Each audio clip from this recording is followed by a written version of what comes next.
All right, Hall, ready to kick off when you are. Great. Yeah, well, I'd like to do a quick introduction for those who don't know Tin very well. So what we want to welcome everybody to today's presentations. We have a great group for you and looking forward to investor feedback.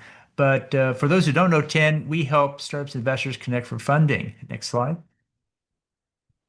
And we do this through three steps. One, we help get the presentation ready, the documentation ready. We build diligence reports and so forth. We also help with investor activation through online events like this and also in-person events and through mailers. Finally, we help with investor follow-up. We run a program where we reach out to the investors who express interest and give additional information and check interest through how they treat the mailer itself, opens and engagement and so forth. So we're helping people go all the way through to from start to close on the investment round with our program. In short, we provide the legwork, saving you time and money. Next slide. We also help form capital for the early stage ecosystem. We do this by helping high net worth start family offices as they invest in emerging managers. We help VC funds find limited partners, mostly family offices, through our family office panels, which are in Southern California, the Bay Area, Austin, Dallas, and New Mexico. We also help angel groups find members, and that's how they do it. We've done over 25 different angel groups. We've helped form capital by helping them find members. New Mexico Angels, Frontier Angels, C10, Cowtown, N10, Baylor Angel Network, Aggie Angel Network, and many other groups. So next slide. We run monthly events here. In each month, we run a investor education session, which is what we're doing today. Normally this is last week, but we're doing it here today. And it's 10-minute pitch, 10-minute Q&A. We also have a life science syndicate event, primarily for life science companies. We'll be having that tomorrow. Again, same format. And then we also do a tech quick pitch that is for tech companies that we do on the third Wednesday of each month. And we do in-person events as well. In Austin, Dallas, Houston, we do these. In Dallas, we call it the Scale Up Pitch. In Austin and Houston, we call it the Speed Match. We'll be doing those again next month. And if you want to learn more about our events, go to tincapital.group/events, and you can see all the events coming up. Next slide. We have a team here. This is the 10 Capital team. We continue to grow with the program, and so all of these people are key to our success, and we have a great team. You'll deal with many of these people along the way, and I think you'll find it to be a good experience. Next slide. If you're a startup raising funding, you can take a picture of that QR code and we'll fill out the form and we'll follow up to see if this program is a good fit for you. Next slide. So let's get started. I'd like to go around and introduce our investors first, and then we'll have the companies do their presentations. We have four companies presenting today, and we'll kick off here in a moment. First, let's talk to Gilbert Ortiz. Gilbert, can you tell us a little bit about yourself and your investing? Hi. Gilbert Ortiz, fairly new to investing at this point, but learning from Hal. So great to have that. I've done some work through the Baylor Engine Network and spent my career within the life science industry. Great. We have John Wataja. John, if you're interested to turn on your video and microphone and introduce yourself, you're welcome to. You'd love to hear more about what you're doing there. Yes, I'm just an early stage, started a company about a year ago.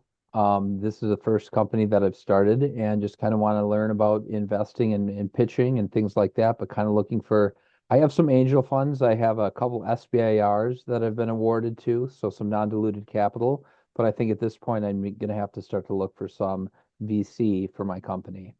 Okay, thanks for that. We'll have more people joining us here in a moment. With that, let's go ahead and kick off with our first presenter. I think the next first one would be SonoVascular. Luke, if you want to launch your slides and kick off when ready. All right, we'll do. Let's see, I'll share the screen here.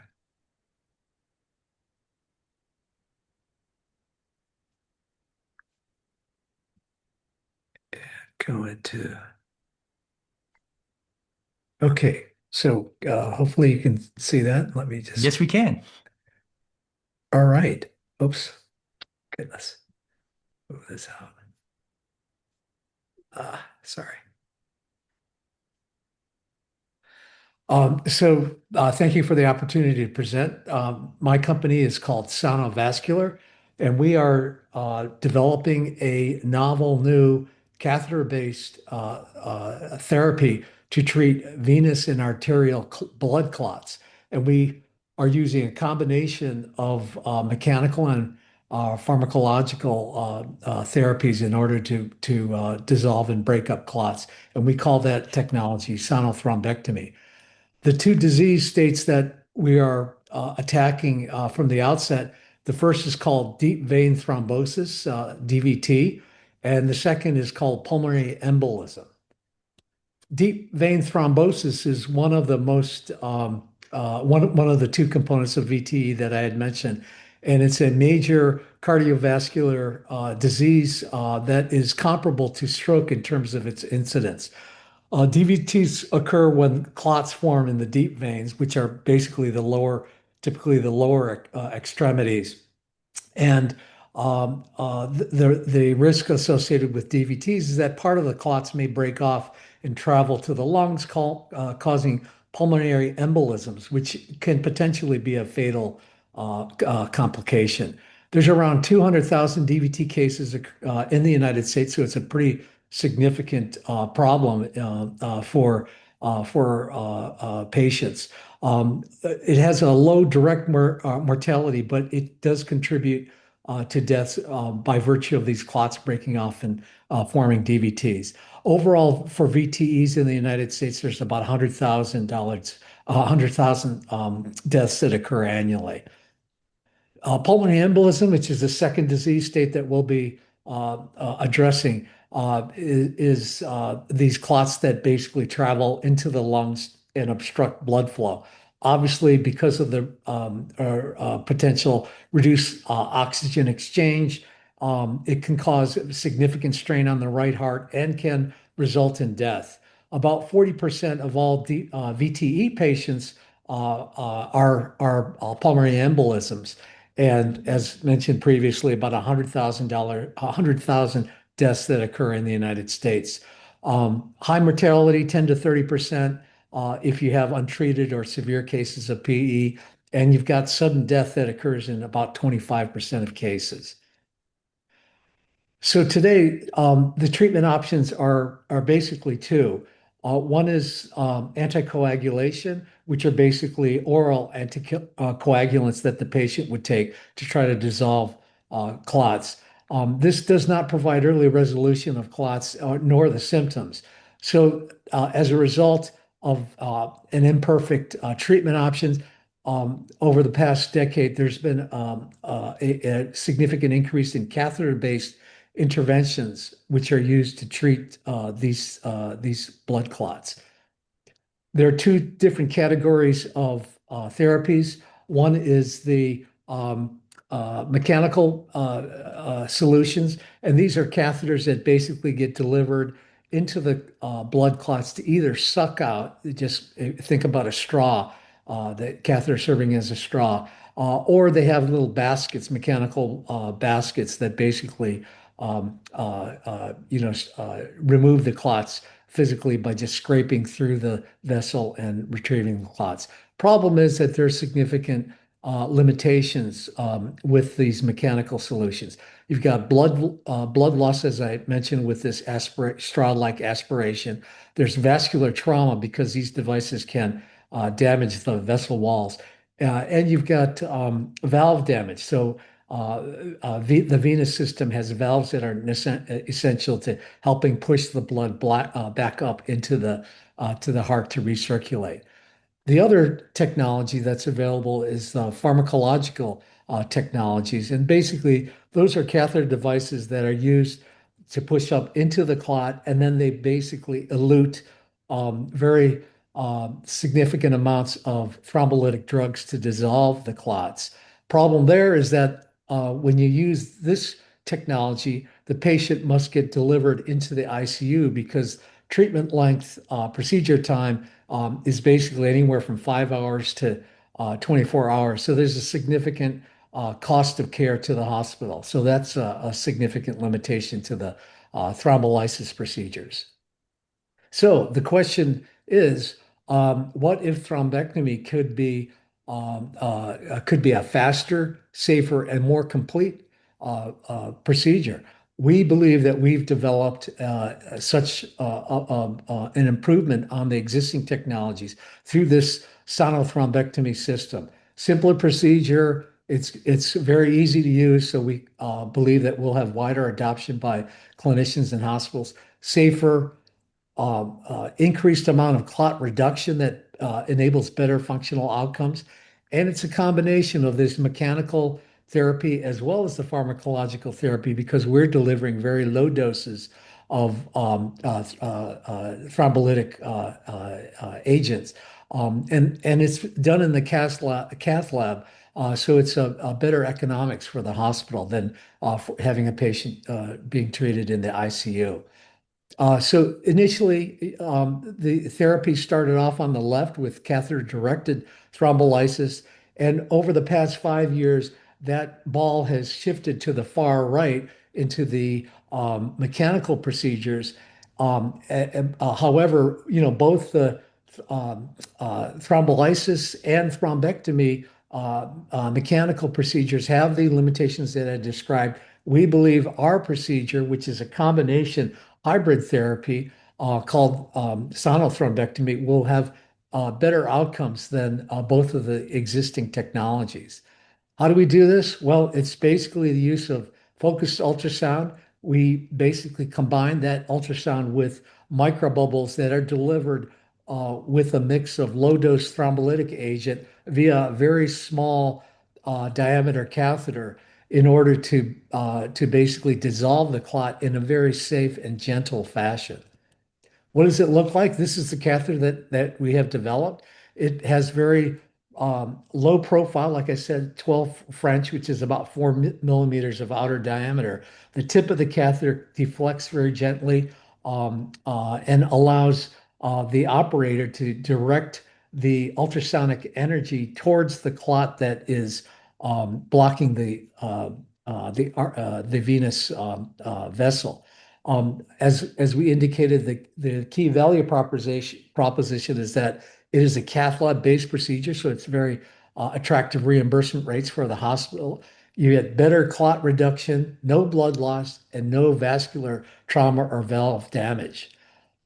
You'll see here a depiction of how the technology works in terms of the forward-facing ultrasonic energy, which activates these microbubbles, which serves through stable and inertial cavitation to basically cause disruption of the clot, and ultimately driving the TPA deeper into the clot and ultimately allowing the TPA to act to dissolve the clot.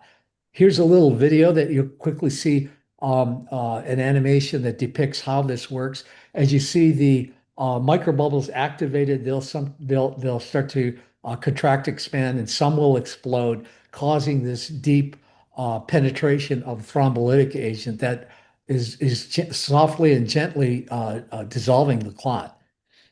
We have an exclusive partnership with the US's leading microbubble manufacturer. It's a company called Lantheus Holdings, publicly traded. They've got a $1.5 billion in global annual revenues, $5.3 billion market cap. We are very fortunate to have an exclusive partnership with them. We're now negotiating an exclusive commercial supply agreement after we complete our clinical studies. Our company has clinical data in 10 patients. We did our first in human study. Oh, We are near the end of our time. If you could go ahead and get to the end of it, please. yeah, sure. So basically, just quickly show you some of the results of our therapy. And as you can see, the left side's a pre-treatment, right side post-treatment. We got preserved valve function, which is a very positive benefit for the patients.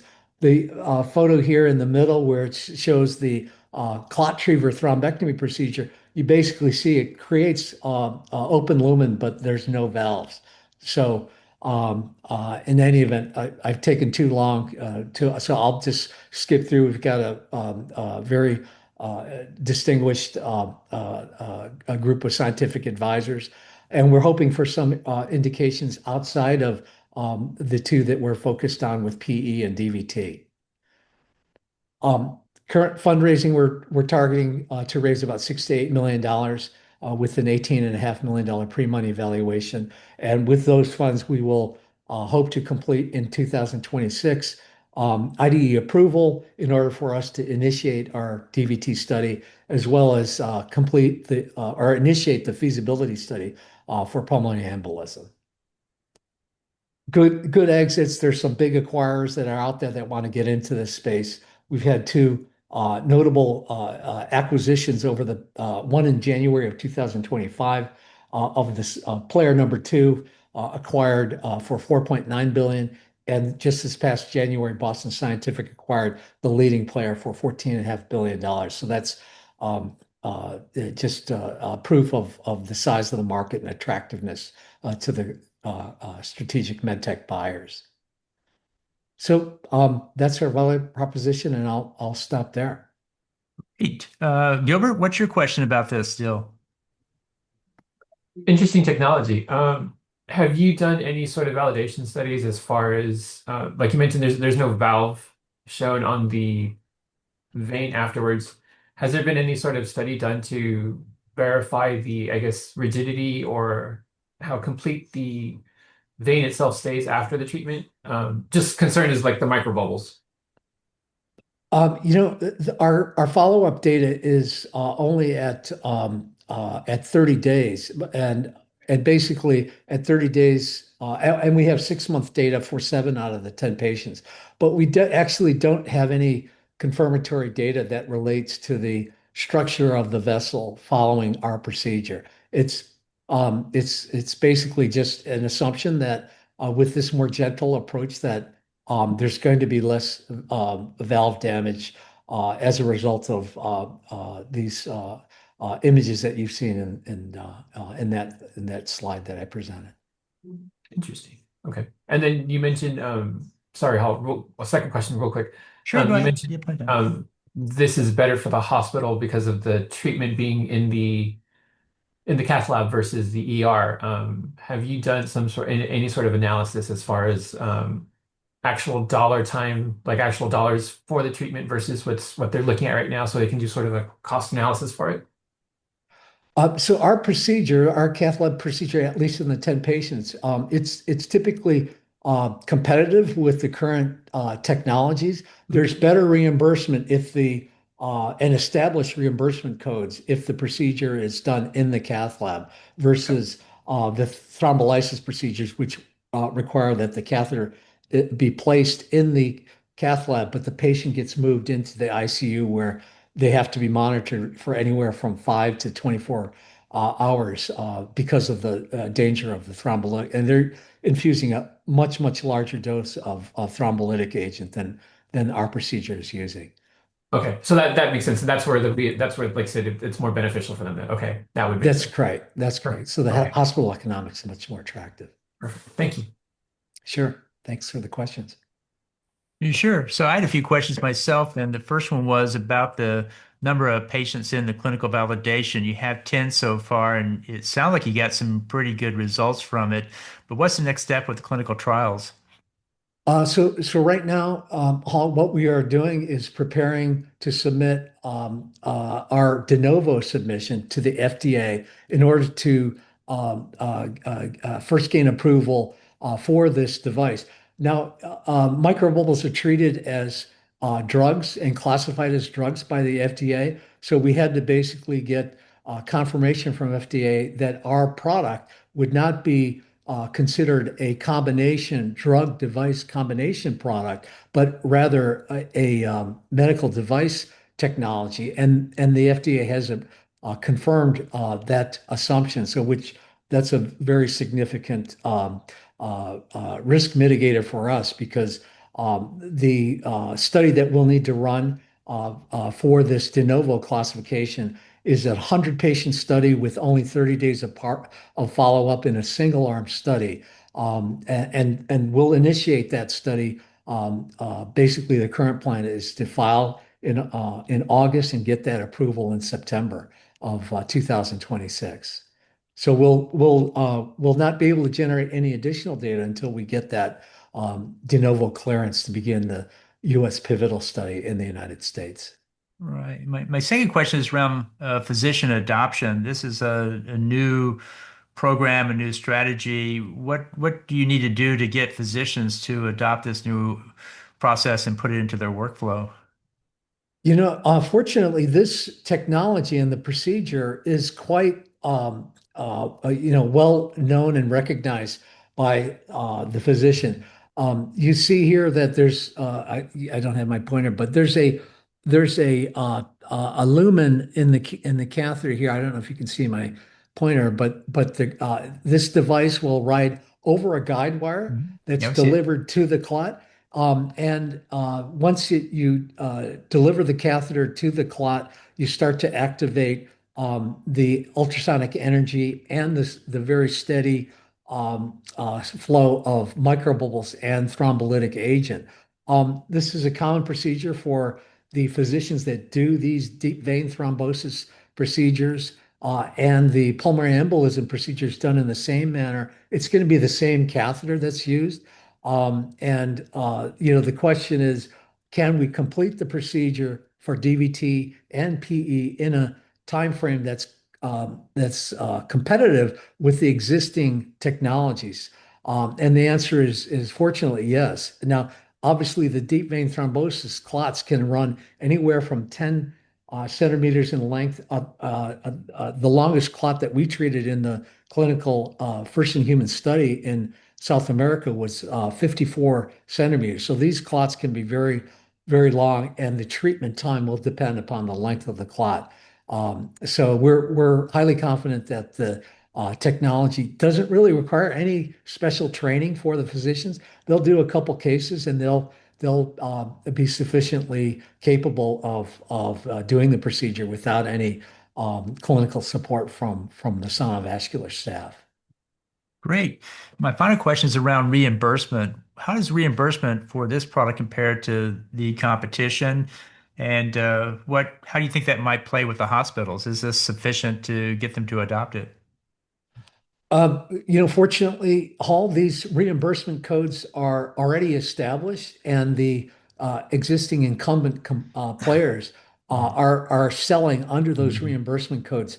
Our device will actually fit into the same reimbursement codes that are being utilized. Again, it's a cath lab-based procedure, so the hospital reimbursement can fall anywhere from $16,000 per procedure up to some hospitals are as high as $30,000. So there's plenty of headroom for this catheter device, which we believe we can price at roughly $7,000 per catheter, which is in some cases significantly less than what competition is pricing. So it's profitable for the hospital. Again, there's a push to try to increase cath lab-based procedures because you don't need to impose upon the resources of the ICU and requiring, not only just distracted revenues that you could accrue from other more serious patients that require that ICU time. And this procedure, we believe that we can complete in less than a couple hours, which is typically the length of time required by physicians to complete these procedures with the existing technologies. So highly competitive, very profitable for the hospitals, and the growth of these procedures continues to grow in basically double-digit growth rates over the next 5 to 10 years in the United States. Great. Well, we're at our 20 minutes. Thanks so much for a great presentation, Luke. And we'll be back in a moment to ask some more questions. But with that, let's go. We have a new investor that just joined us, Maya Abdulaziz. Maya, if you want to turn on your camera and do an introduction, you're welcome to do that. If you don't, that's fine too. Just let us know.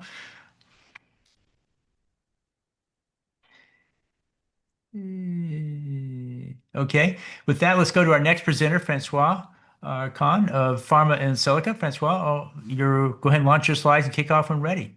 Bonjour, Hal. Hello, everyone. This is the moment of truth. Will it work?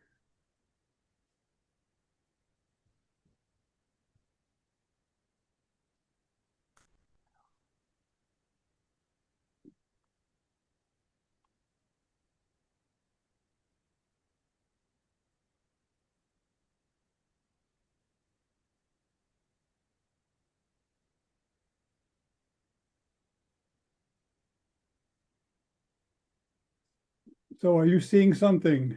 We see the slides on the left and the slide on the right. If you go to the bottom right, I think there's a button there you can click to go into full screen mode.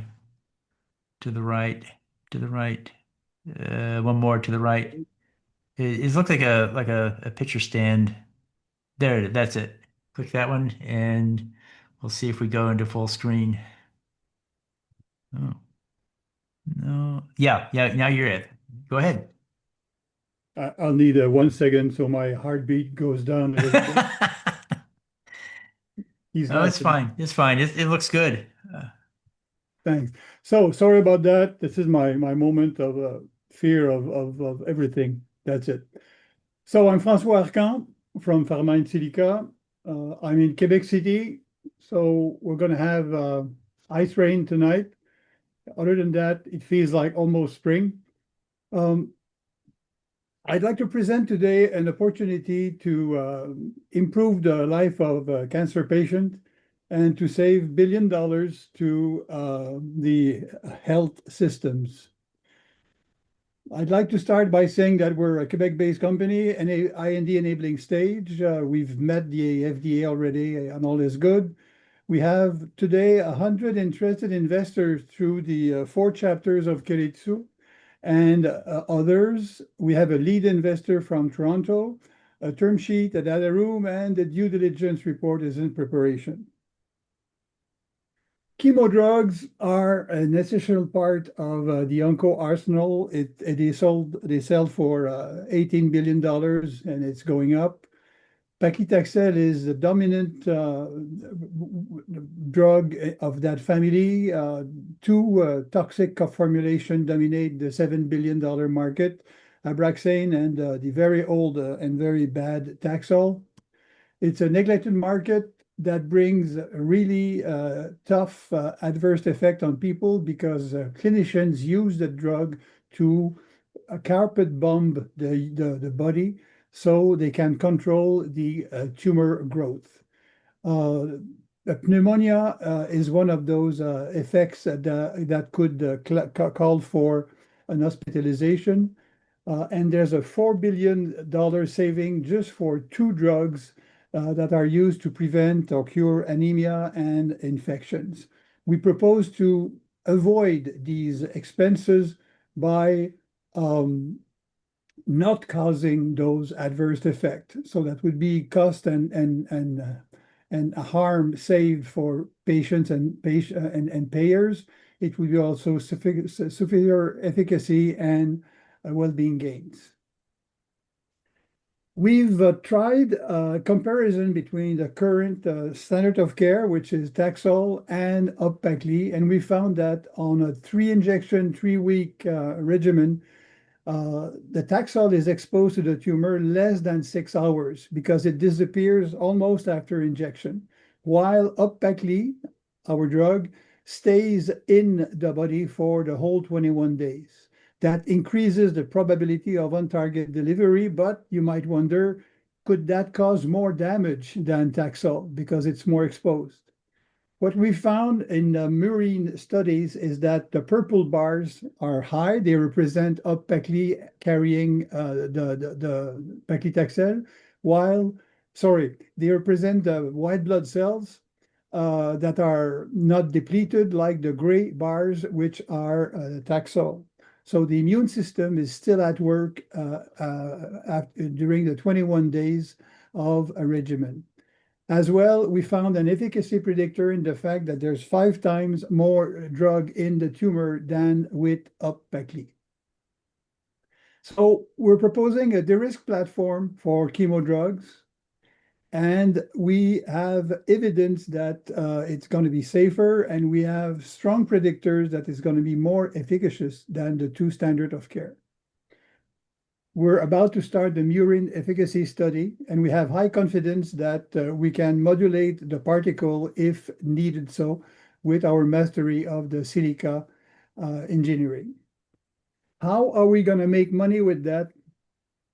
For the next 2 years, we're going to spend 10 million of capital to complete a phase 1B, 2A, and to develop at least 3 proof of concept for novel prototypes.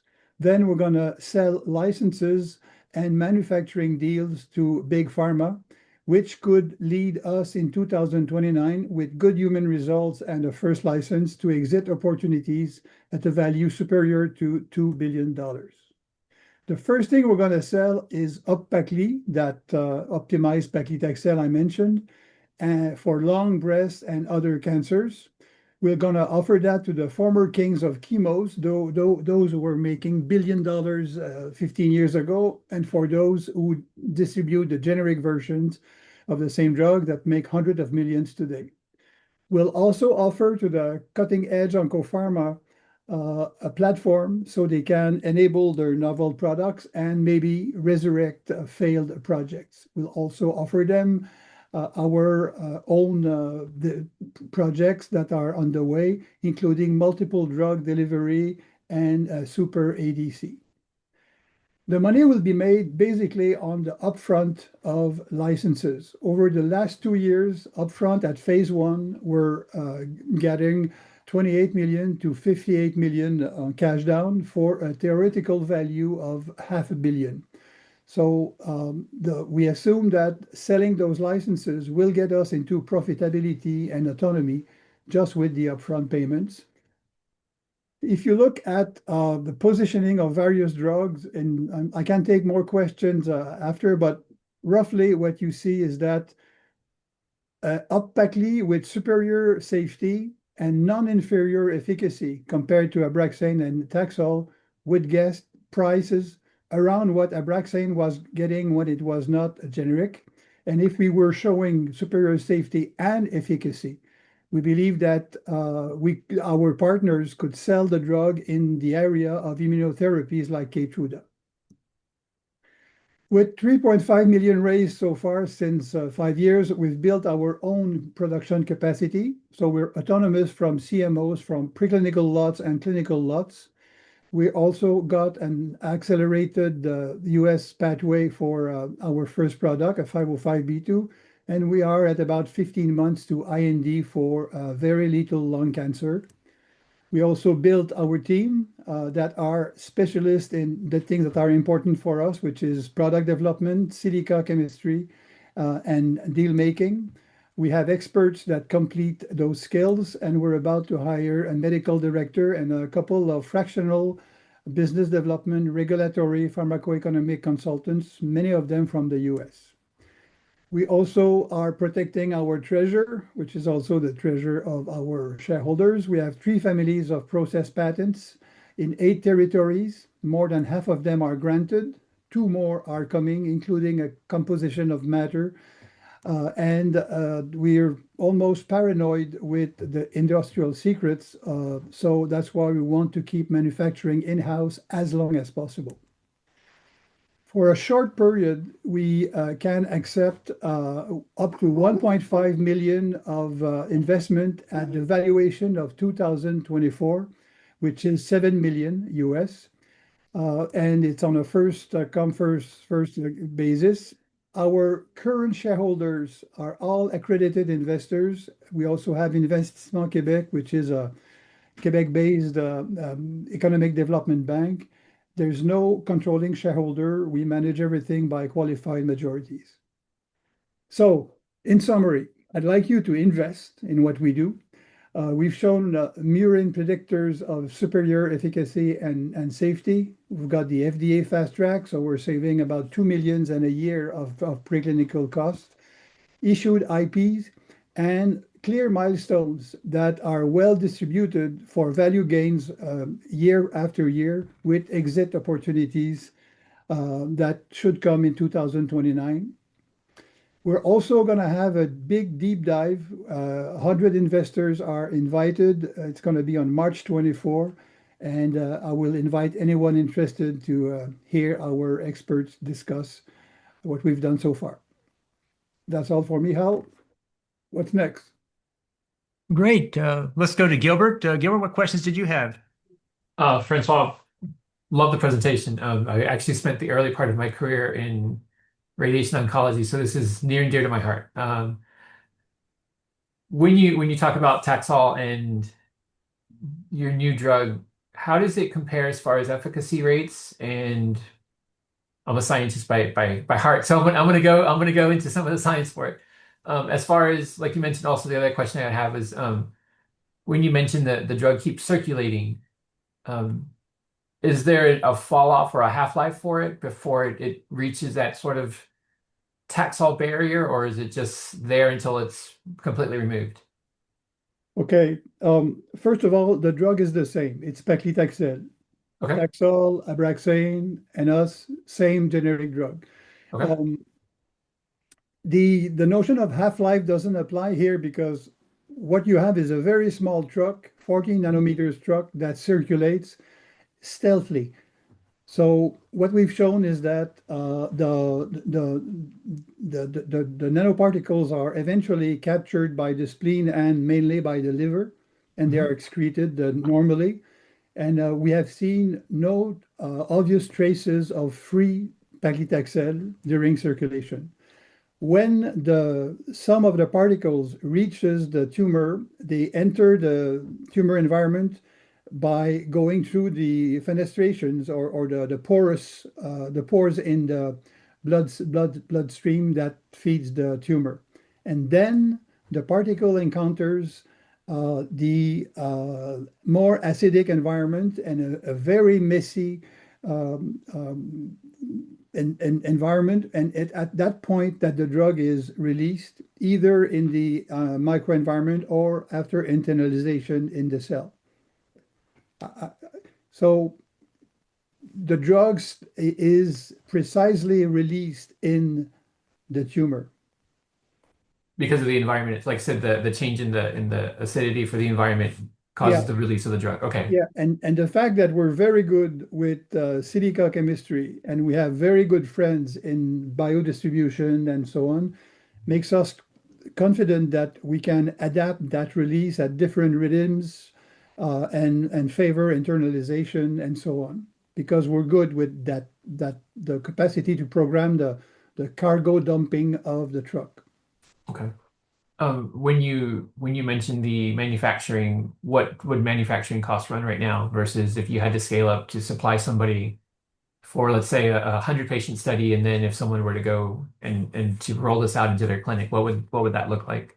Well, what I can tell you is that for a big mouse study, it represents about 2 weeks of work by one technician and one senior technician or researcher. And the cost are of the manpower so far is the biggest cost. Um, Scaling up will bring all kind of challenges, but you're not talking antibodies, you're not talking transfer of cells. It's somewhere between organic chemistry and peptides. It's cost will not be an issue. Okay. And then when you look at the patient, so like you mentioned, is there a difference in time that the patient would be administered this treatment versus Taxol? Like I said, I understand it's the same drug compound, so you're looking at a slightly different derivative and delivery system. Gilbert, if you help us finance the preclinical study, I'm going to be able to answer this. But Taxol is so bad that they administer it after 3 weeks. So one shot of toxic solvents and paclitaxel, and the patient goes home hoping the person will come back. Abraxane doesn't need those toxic solvents, so it's 3 injections weekly. So Okay, sorry, one injection per week. So for you need 3 weeks. less time to come back. We don't know yet, but we assume that there will be a lot of uh, innovative way to look at that. We could inject less drug that would, and more of it would reach to the tumor. Okay, So this is something that phase one will tell us. all right. Thank you. If you have any other questions, Gilbert, I only have one myself. What else did you want to ask? Um, just wondering, I mean, thinking about it from a patient treatment perspective. So you've done, Francois, have y'all done mouse studies, or is this just completely, have you Mouse, We've done mouse and rat, and we're about to start the regulatory preclinical study, the tox study with Charles River. So essentially murine. Okay. And a lot of cell study, but that doesn't really count. So Okay. Perfect. Thank you. Right. So my question has to do with licensing. This is your licensing play. Who are the first three customers that will sign up, and how far are you in discussions with them about it? we're not in discussion with them because we know that they will ask for something we don't have, and it's not that useful to get a kind of a black mark on their eternal database. We did talk with a lot of medical directors and researchers informally, and our conclusion is that there are basically two markets. One is anyone interested or that was interested or that still interested in cytotoxic drugs. So those are the two bottom, the big guys like BMS who were heavily involved with paclitaxel, and those who are distributing that today. There's a lot of indications. There's a lot of countries. We assume that we could get 3, 4, 5 different deals in that area with different cytotoxic drugs that are compatible with what we do. The most interesting one is the second row. That will take a little bit longer, but it's pharmas who have a problem. So if they have a kinase inhibitor that they cannot formulate or is too toxic, they might say, let's try your thing. If they are interested in an antibody drug conjugates that carry 2,000 times more drug than an ADC, we can provide that. If they have two drugs that are not compatible, we can put them in two different particles and set them to be delivered the way they want. So we're going to go after research teams that we know that they have a problem from or a project from patents, from publications, and from our network of contacts. Great. I think that's the end of our questions and the end of our time. Thanks so much, Francois, for a great presentation. And with that, we'll move to our next presenter. We have Omni Helio. If you can, Tom, launch your slides and kick off when ready. Will do. Thanks very much. I'll just need to grab control. Francois, I think I'm. Yeah, I'm trying to get out. Sorry, Tom. Oh yeah, no problem at all. There's no rush, no rush. No. All right, yeah, cool. Thank you, sir. Good. Thank you. Okay. I think Kat did that. Thank you. I did, yes. I knew that. Okay, let's just get that in presentation mode. Okay, hopefully we're live. It's coming up and we see it now. Awesome. Thanks all. Okay, well, great to be here with you guys once again. And I think I see a couple of familiar faces in the investor roster, but also welcome to those new faces. I'm excited to talk to you today about Helio, our platform for healthcare operational transformation. We are positioned, we think, at an optimal time and also hugely important time in the story of US healthcare. A time where change is inevitable. The technology that we're talking about isn't a nice to have, it's a must have, and it's inevitable. It must happen if our physician practices, networks, and large organizations in health are going to succeed, not only to scale, but just survive. We're asking $5 million across 3 progressive tranches. I'm really pleased to say that since I last did this presentation, we actually have a significant interest in filling a large part of the round.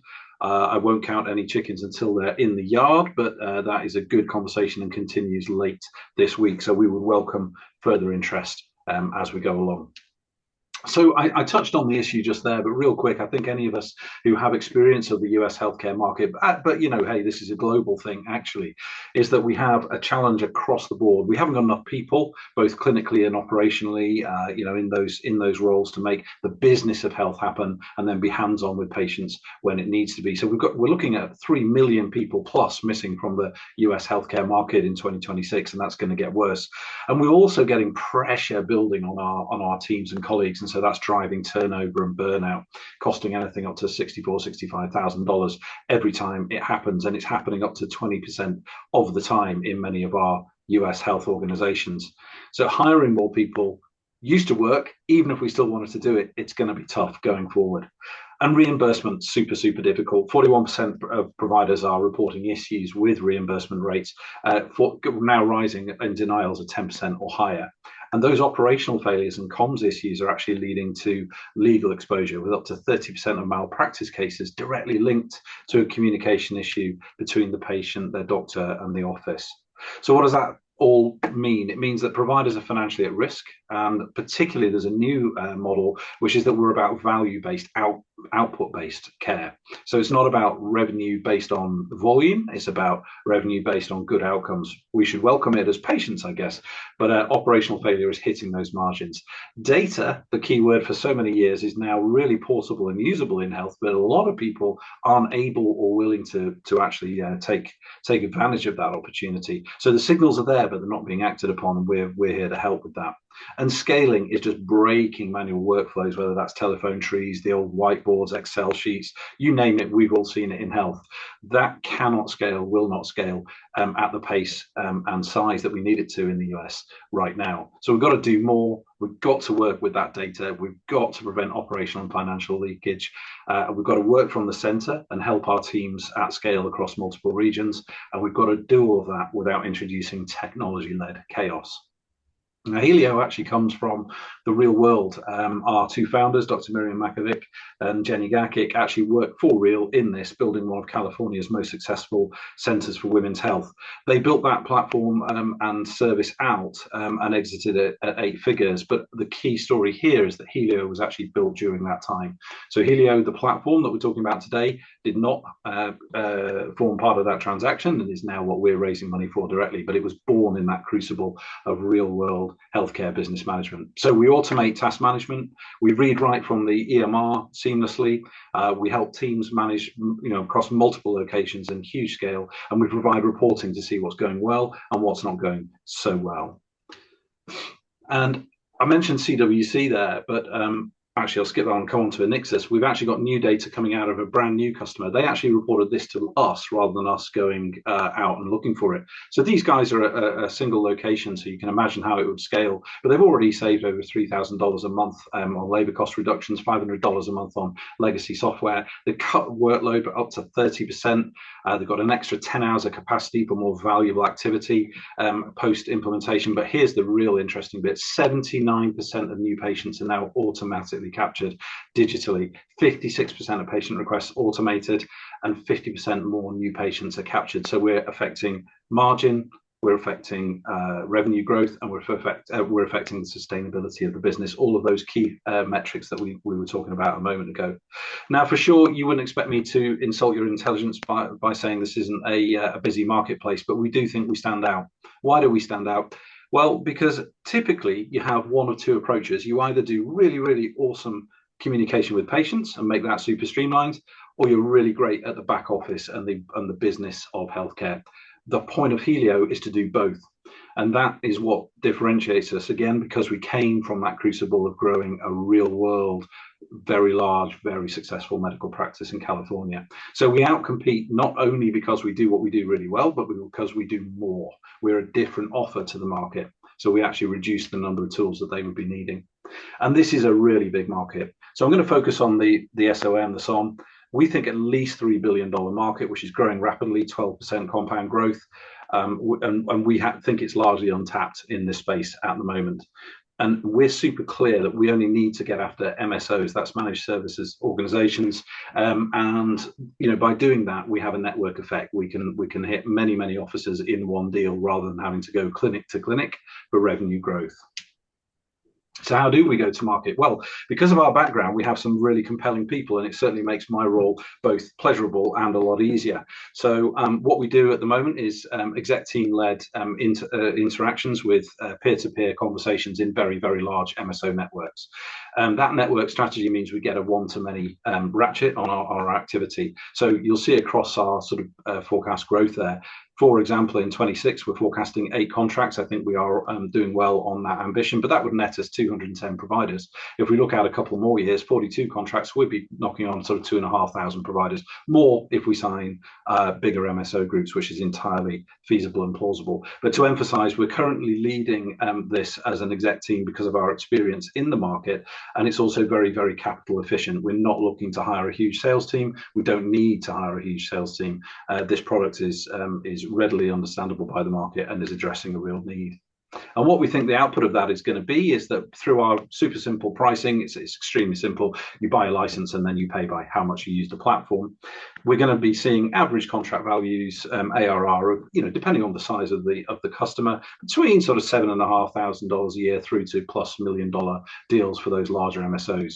And we think that's going to drive us consistently through growth to a 35 million plus ARR in 2030, if we haven't already been acquired by that point. So we touched on funding earlier. It's important to say that we're not asking for your cash here to generate an idea or to explore a concept. The platform is fully built. It's operational in the US marketplace. We have 3 paying customers, and our founders have already put 2.1 million in cash, not sweat equity. So we are now seeking 5 million, but across 3 tranches: 500,000 at a 10 million cap, 1.5 million at a 14 million valuation cap, and 3 million at 18. And that progressive function rewards early conviction, but also delivers great value.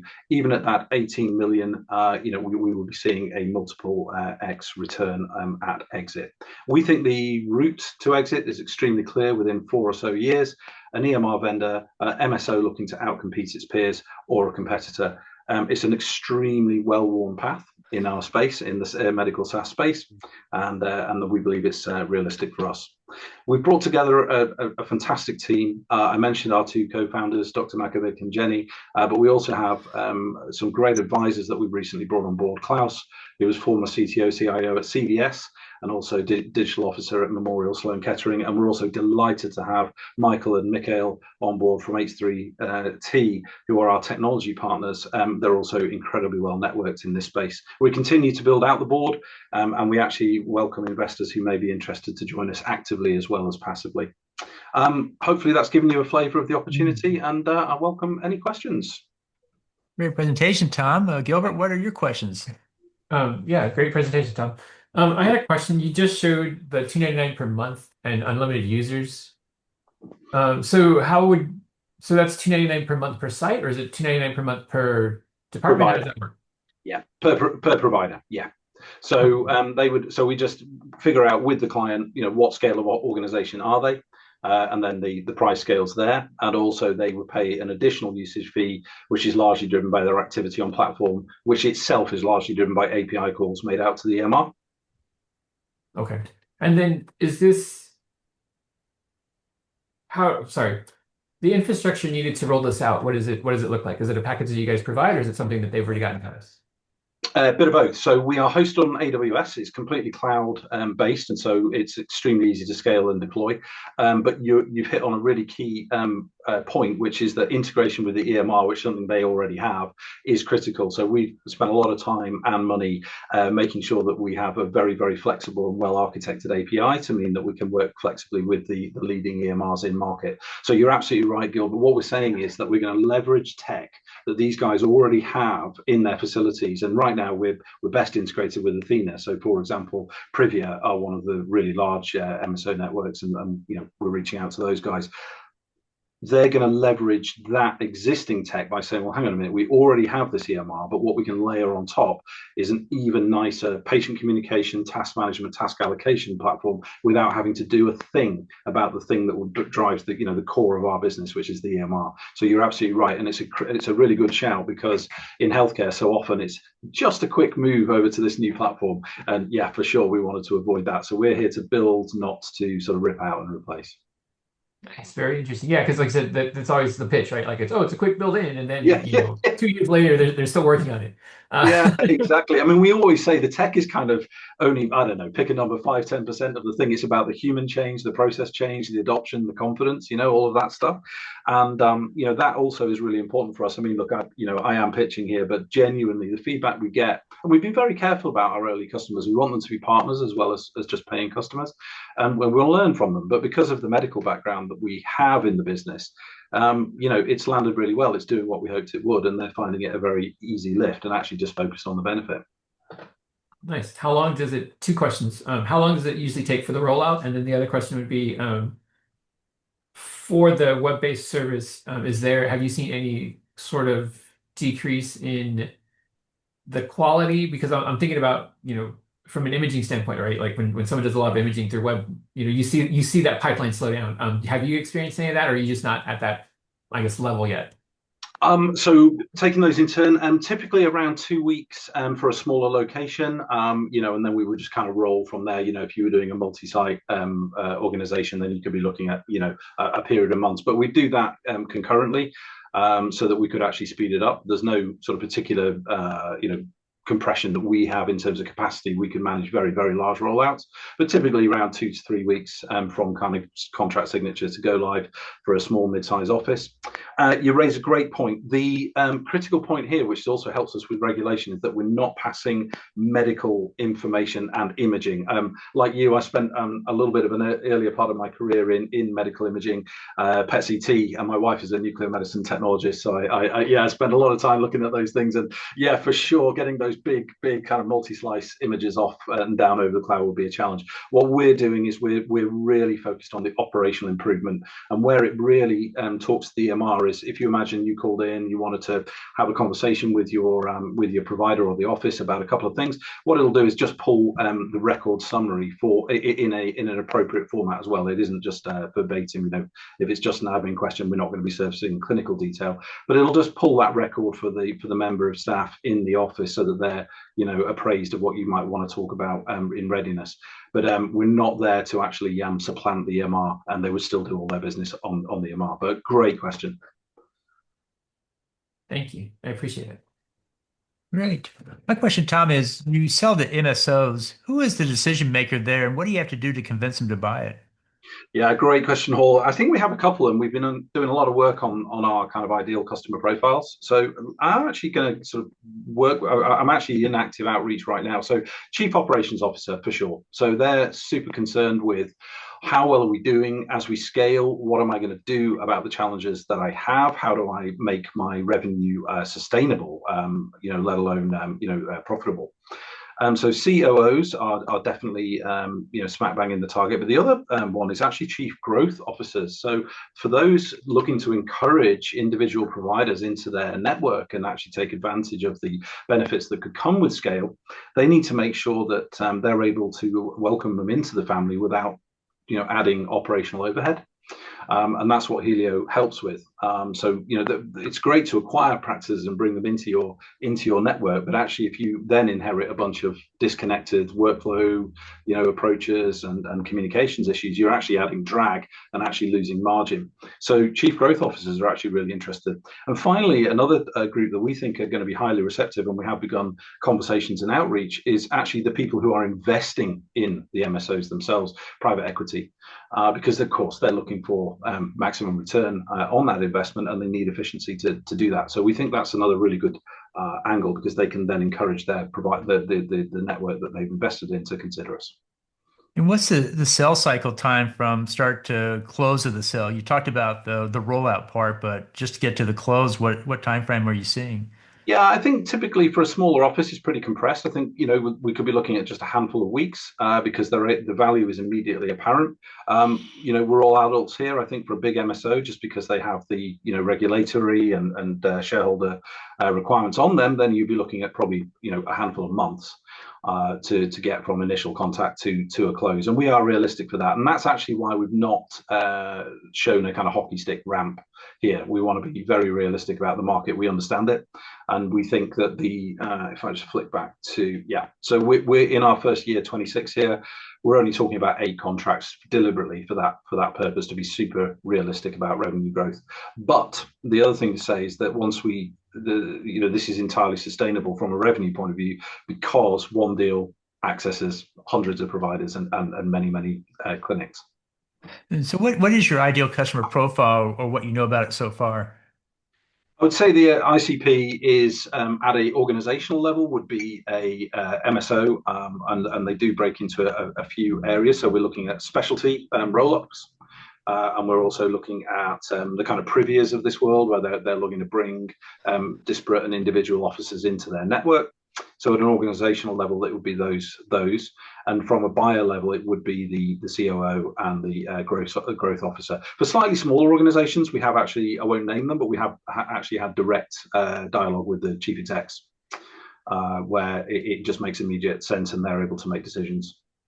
Are there any brand name MSOs, or are they all just generic and it doesn't really matter who you go to first?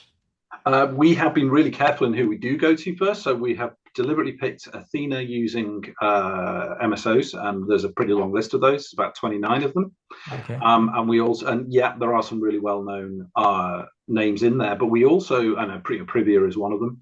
But we also are really interested in specialty-based groups. So, whether it's optometry or, otherwise, because actually specialty-based, they've got the clinical bit down pat, but really what they need is that operational approach, because they've often got a very disparate approach to the business of care. Rather than, but they're super clear on what it is they're doing. So yeah, there are some really big logos in there, but we're very focused on being led by Athena Health integrations first. It's just super fast, but we are agnostic, and we've also picked where we think a sort of sweet spot for their size, which is kind of mid-size to large, rather than going clinic to clinic on the smaller ones. Okay, great. That's our 20 minutes. Thanks so much for a great presentation. Great questions, Gilbert. And with that, let's go to our final presenter. We have with us Novuson. Stuart, go ahead and launch your slides and kick off when ready.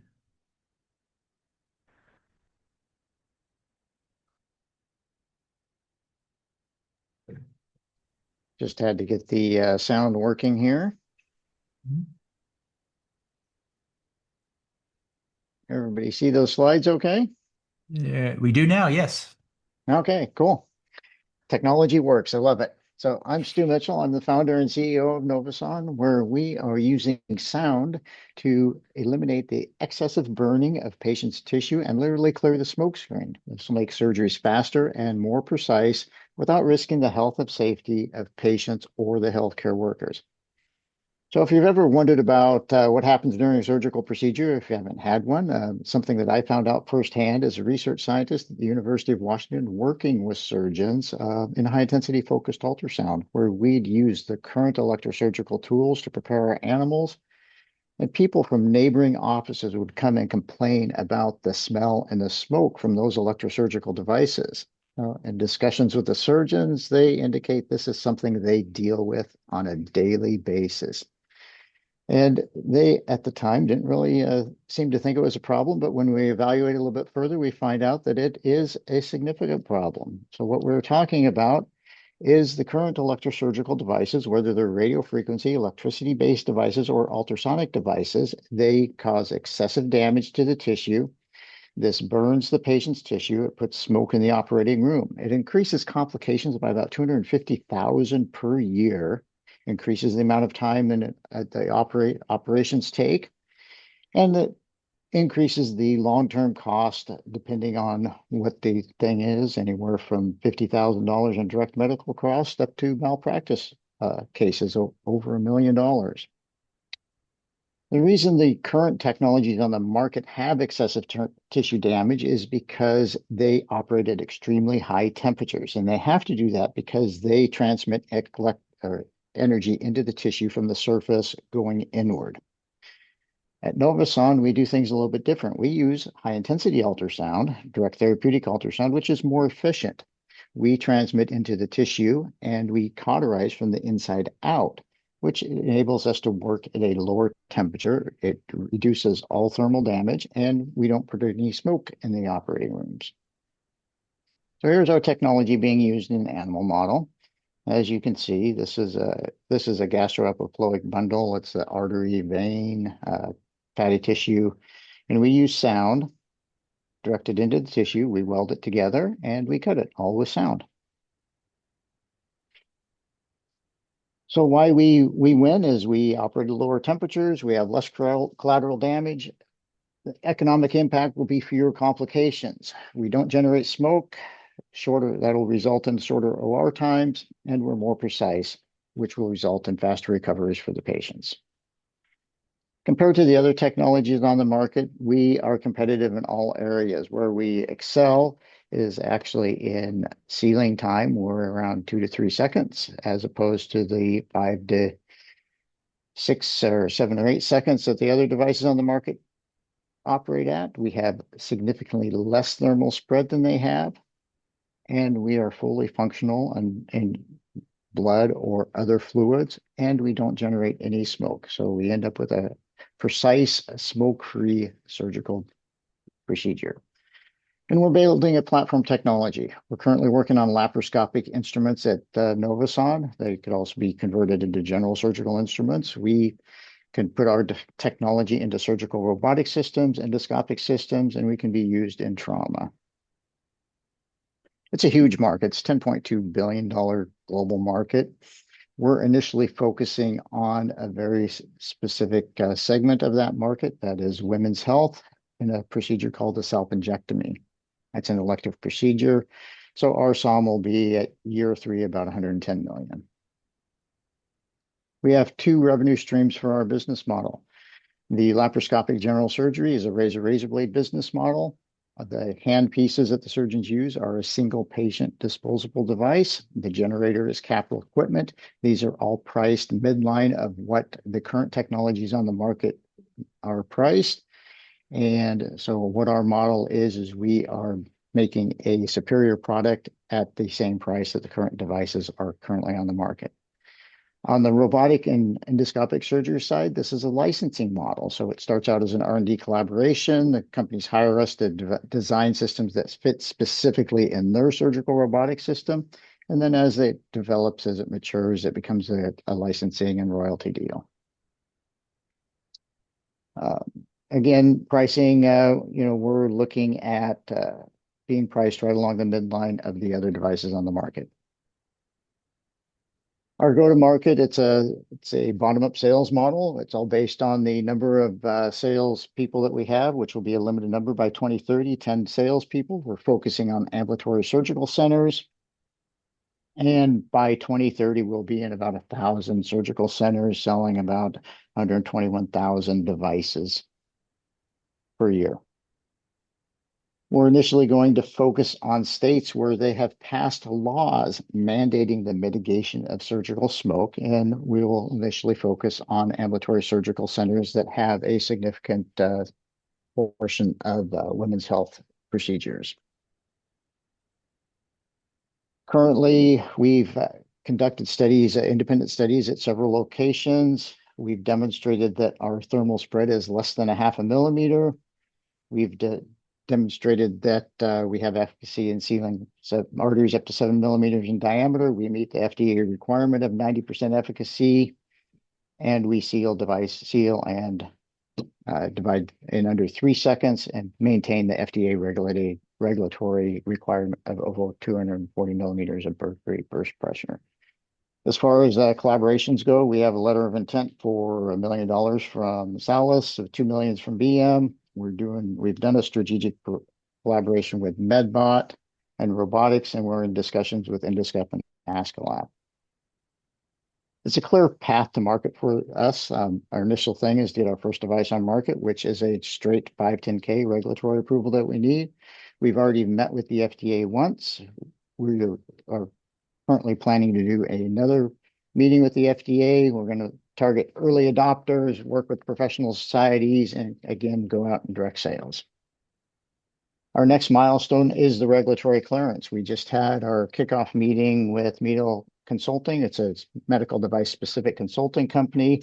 We are preparing for our second pre-sub meeting, which will be in May sometime, and we should be able to submit our 510(k) in August. And these typically take 30 to 45 days to get approval. As far as mitigating the risk of regulatory, we look at basically the 5 pillars of risk mitigation. We have clear alignment with the FDA. We meet with the FDA, we talk with the FDA. We have a very clear about V&V plan. We have risk management traceability matrix based on ISO 14971. And our design history filing QMS is all being finalized right now. We're looking at by 2030 having 281 million in revenue. This is a combination of direct sales and the R&D collaborations and licensing deals. Potential exits, currently our valuation is $12 million. We're in discussions with Salus right now. They're in a star technology. It could become an exit for some time this year.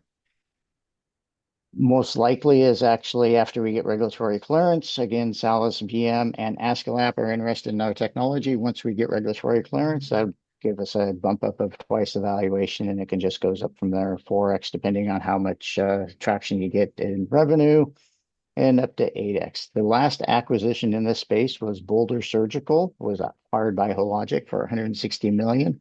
Boulder Surgical is the only other technology or surgical device on the market that has a 3 millimeter in diameter energy device. Our initial device is 3 millimeters in diameter. The difference is theirs only seals, ours seals and cuts. So we have a better technology, and the acquisition could be around that same range. We have a stellar team. We've got experts in business management, finance, product commercialization. I'd like to point out in particular, Mark Pearson. He took one of our competitors' devices to market, the Aquamantis by Medtronic. He took that to market. And so he's very familiar about launching these devices in the medical space and the surgical space. Our medical advisory board consists of surgeons in robotic and other surgical specialties that are interested in a smaller, safer device. We currently just brought on two new medical advisors, Dr. Ray Hill at the University of Washington, who is a transplant surgeon who is excited about being able to remove donor organs without collateral damage. That's a very important thing. So there's more organ preservation. And Dr. Chody is the chief surgical officer at Banner Health down in Arizona. We've brought about 10 or 7.3 million in equity so far into Novuson since we started. Yeah. Oh, go ahead and finish. We have time. Yeah. Yeah. 3.2 million in grants. We've hit a lot of milestones along the way. We'll hit the offering real quick. We've got a Series B. It's preferred equity round open, raising in 2 tranches. The first tranche, we have 563,000 in so far. We're looking to close that out real shortly. Hopefully, next couple of weeks, we'll be closing out the first tranche of that. Obviously, like Salus and BM, they'll be coming in on the second tranche. We're looking at a little bit bump in the valuation when we bring in that second tranche, but both tranches, the entire 3 million, should be closed by the end of May. Use of funds, it's really everything related to doing the regulatory filing, validation, verification studies, some preclinical studies, basically most of it's services. We've already done the verification part of V&V. We're just now doing the validation studies. We have a lot of patents, and in summary, this is basically everything I just covered. Great presentation. Gilbert, what Thanks. questions do you have? Great presentation, Stuart. So the cost of the instrument you mentioned was very similar to what's currently on the market. So is it just the size, like you mentioned, the 3 millimeter, the 0.3 millimeters? Is that what's differentiating you, or like you mentioned, or is it just that you cut and seal? The main differentiator for us is the precision. So we don't cause hardly any collateral damage, less than 1/4 millimeter collateral damage, as opposed to 3-4 millimeters that the current devices are. Mhm. And the other differentiator is that our technology doesn't generate any smoke at all. So we got a more precise surgery that is safer for the patients and safer for the surgeons that are doing the surgical procedures. And Okay. there's been about 27 states in the US that have passed laws indicating that surgical centers have to do something to mitigate surgical smoke, and Europe is starting to come in line with those same laws. Okay. And then when you mentioned the physicians, how are they responding to it? How long does it take for them to get up, to speed with this, or is it something that's just pretty fast for Uh, them? it functions basically just like everything else they use on the market. The main comment that we ever had from surgeons is before we put the auditory tone in our devices, which it does have it, they would try to use it and they would be looking at it and they'd say, "Well, is it working?" Because it doesn't burn the tissue. There's no smoke, there's no parping, there's no charring, so they couldn't tell it was actually functioning. But now we have an auditory tone, so they know that it's on when it's on. Nice. Okay. And then I know, so as far as like the sales cycle and like who you sell to, is it directly to a surgeon or is it how would So that work? Sorry. yeah, our target are ambulatory surgical centers that are surgeon owned. So they do have purchasing committees w within those surgical centers, but the surgeons have a lot more say as to the technologies that go. And I kind of compare it to the clinic that my wife and I used to own. So we own the largest veterinary surgical center in Washington State. And we had a purchasing organization. Of course, we had operations people that do the purchasing and stuff and make those decisions. But if the surgeons wanted something, they would basically just go to purchasing and say, "Hey, we want this device," and purchasing would make it happen. Perfect. Okay. Thank you. Great. So my question about the FDA is, what exactly do you have to do to complete it? Do you have to do clinical trials or no? No, this doesn't require any any human studies, and in fact, the FDA regulations don't require any animal studies either. Everything could be bench studies. But me being kind of a science nerd guy, I'm going to do animal studies anyhow. Uh, so that's part of our plan. But a 3 week survival study with 7 animals, so it's not a really high bar to do the animal studies. It's just kind of we want to do survival studies. We've done a lot of acute studies in animals, so we know the technology works. But um, just makes me feel better to do survival studies.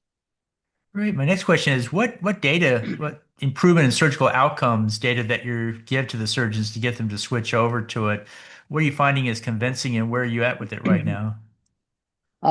So as far as data to the surgeons to get them to switch over, excuse me, the main data that we will be providing, we don't have any surgeons using it other than the ones that do the animal studies for us. The main data we'll be providing is the precision and showing that we have less thermal damage. It where that really makes a big difference, it's basically summed up by the chief medical officer for Ethicon, who is one of the companies that is actually looking at acquiring us as we get revenue traction. But he basically said, this is the best sealing and dividing of a vessel he has ever seen. So this is our competitor's chief medical officer saying there's nothing better than our technology. Okay. So, and that's what it's about. And the other aspect that I like to talk about is, a lot of people are concerned about surgeon adoption. Are surgeons going to actually use this? What do you have to do to convince a surgeon to use it? Well, surgeons always want to do the safest and most precise procedure they can do. And we just really need to demonstrate that our technology is more precise and safer than anything else out there, and surgeons will use it. Great. And do you have any KOLs, key opinion leaders that are supporting this? Yeah, we have about a half a dozen key opinion leaders that are interested in using our technology when we get on the market, and we're constantly looking for new ones. Most of our key opinion leaders right now are in the general surgery and robotic surgical space. We only have one that's in the women's health one. Since that's our launch area, we're currently looking for additional key opinion leaders in women's health. Oh, great. I think we're at the end of our time. Thanks so much for a great presentation and great questions. And we're at the end of the pitch event at this point. At this point, we ask the investors what they think about it. Gilbert, I have two questions for you. Of the companies you saw, which did you find personally interesting, and which do you think BAN would be interested in? Who would you recommend to BAN? So I'll start with band first. Band, I would do Helio. I think they'd be very interested in that. I think there's a good market and runway for that. Personally, I like Francois. Um, I like your pitch. Very interesting to me from a scientific standpoint, and also, like you mentioned, the way that's the precision that you're looking for. I can really see that taking hold and being very impactful to the market. So those are the Thank two I you, would. Gilbert. Okay, great. Thanks. We'll make introductions that direction as well. And with that, we had a short presentation on terms. And for those who don't know much about the terms of the different types of deal structures that we use out there, as well as um, the terms in a term sheet, I wanted to go do a quick presentation on that and talk about that here in a moment. I say that because I was the first director of the Central Texas Angel Network. My background is in 2006, I joined the new angel group here in Austin, and I was the first member to join. And when you're the first member to join, you're automatically on the board in charge of membership. And it's a great honor, no pay, but it's a great honor, and had a great time with that. And then we started getting deals coming in, and we had to put together the deal flow process. And it may not be known to you guys, but let me see if I can get this up here. Uh, see, there we go. There are over 125 terms in the NVCA library, the glossary, and that's National Venture Capital Association. They have model term sheets. They have a full glossary of all the terms up there. And in the interest of being thorough, we decided to go through every one of these terms for that first deal that came through C10, which was a company called Naturally Curly. These are two ladies that come up with a social media site that help ladies with frizzy hair. They were Austin American journalists that had started a business and had lots of enthusiasm, had a couple of lead investors behind them and so forth. So we were getting behind that. Let me tell you, that's not how you do it. You don't go through all 125. It turns out to be there's about 10 or 15 terms that you really need to know, and the rest, there's those other terms are there to mitigate risk, but those risks rarely come up, and so you don't really need to spend time on it. The first thing we wanted to talk about was term sheet structures.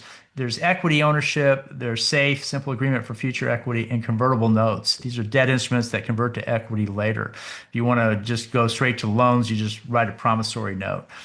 So those are the main ones we see out there right now. There are other ones out there that are alternative term sheets that I always like to mention. KISS, keep it simple, term sheets that make it really simple. It's like a convertible note. Then there's what's called SEAL, Shared Earnings Agreement. This pays the investor back at the rate of founder earnings. One thing I found as an investor, you always want to align with the founder. If the founder is getting money out of equity, you do equity. If they're getting money out of income, you do income. And so SEAL lets you do that because there's always a strong interest for the founders to pay themselves. And then there's revenue-based funding. I've done revenue-based funding. It has its place. There's certain businesses that will do better doing revenue-based funding. For example, consumer product goods. In most cases, we're not going to sell that kombucha to Google for 10x anytime soon. You have to go and get money out of the revenue stream. I started an accelerator in Austin called SKU, and what we found is that we were 4 years into it before we had our first company failure. Oh my gosh, the tech guys are, half of them are dead within a year. And so they last for a long time, but they don't usually have big exits. So they're really good for revenue-based funding.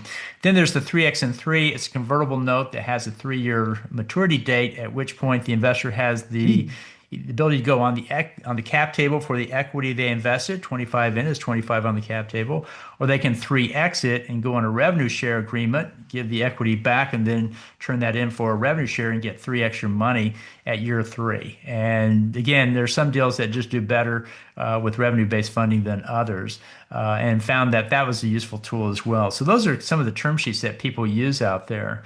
And so if you're trying to figure out which way to go as an investor, what I found is, if you can figure out what the valuation is going to be, well, then go equity. If you can't, well, then we go safe notes and convertible notes and KISS notes, because in the early days, it can be hard to figure out what the valuation is. We just don't know yet. And it's best not to set something and then regret later. And so this is the thing we look at is getting onto the right term sheet based on where we are with it. Again, revenue-based funding, it was great because it incentivized sales and it was a great way to pay back. And for many businesses, there was just not going to be a big equity exit. And for those that you can't find an equity exit, revenue-based funding is a great way to do that. Seal, the same thing. There are some founders out there that really just want to get rich fast and they just want to pay themselves. And what I found is that's the way you do it. And that's kind of what the 3X and 3 was all about. When investors were coming to, or companies were coming to me as an investor and saying, hey, it's a rocket ship to the moon, come join the ride.